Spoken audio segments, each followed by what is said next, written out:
Hello everyone and welcome back. Today we'll be doing the NEO Geo AES review of Sengoku 2, a nice little beat 'em up from 1993 released by SNK.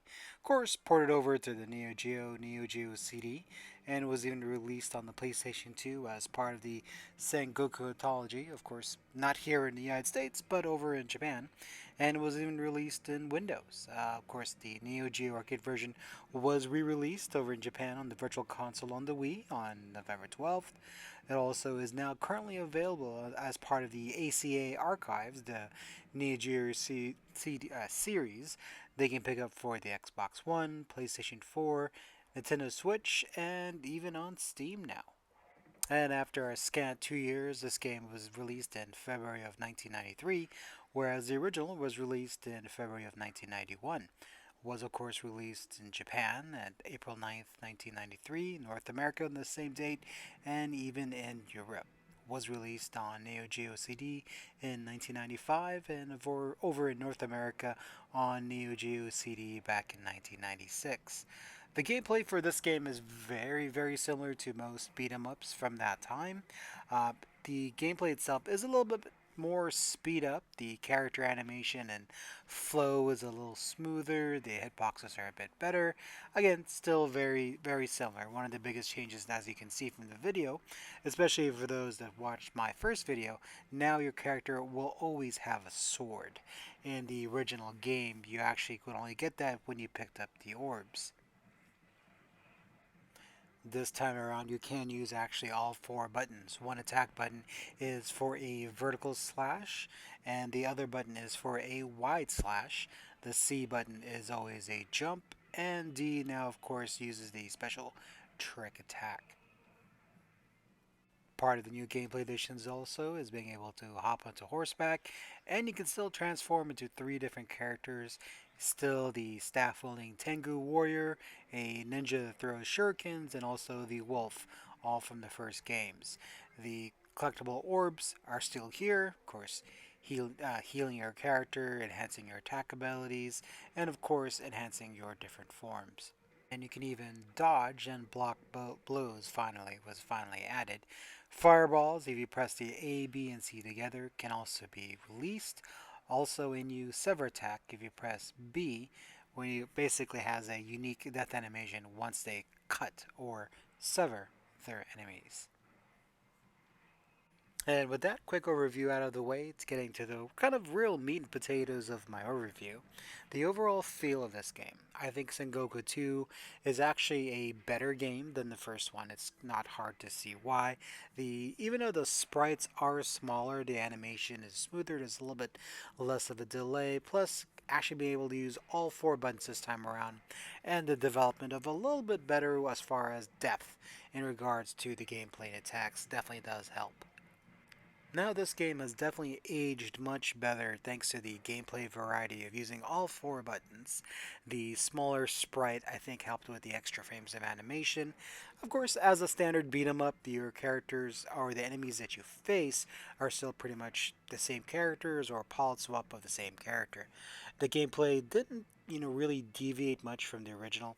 It really is the feel that really changed. Everything just feels smoother, a little crisper, and more responsive. I think this is why this is a much more approachable game than the first one. Nostalgia's sake, of course, and part of the series. If you were to get all three games in the series, it's hard to say, but I would say as far as the theme, one and two are more closely related than three. Sengoku 3 definitely has a very different feel to it. And I think one and two are actually a little bit harder in some respects. And also the gameplay when it slashes, when it comes to the actual hitboxes of the characters is a little bit tighter than Sengoku 3. I do like Sengoku 3, and of course that'll be coming in another upcoming video that was released actually in 2001, so quite a few years after this one. But the theme and the overall feel is definitely very different. One and two definitely feel more like they were games that could have been possibly made back to back. It definitely has some correlating ties with the first game. A lot of the kind of themes are still the same, The third one kind of steps away from that.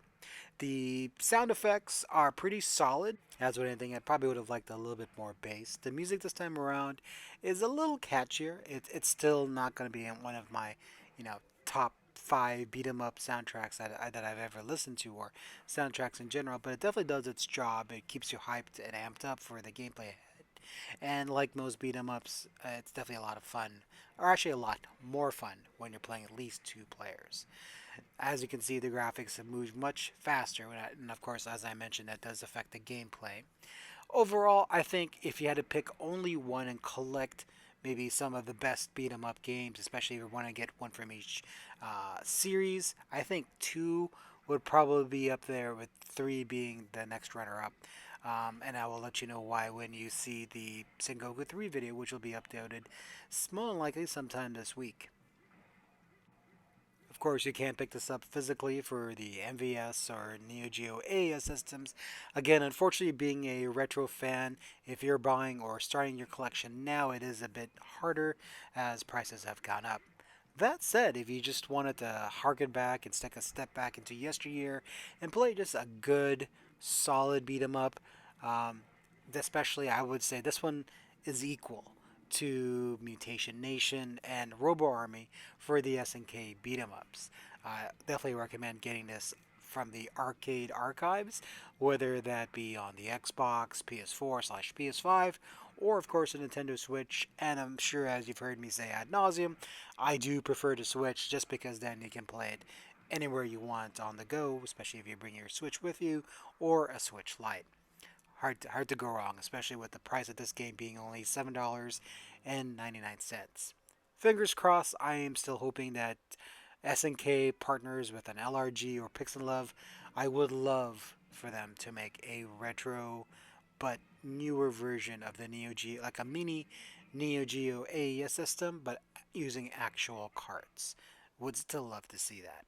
And have the carts be like the size of Super Nintendo or Genesis cartridge, but be the full Neo Geo size ROM. That would be amazing. Thanks for watching, everyone. Please like, comment, and subscribe.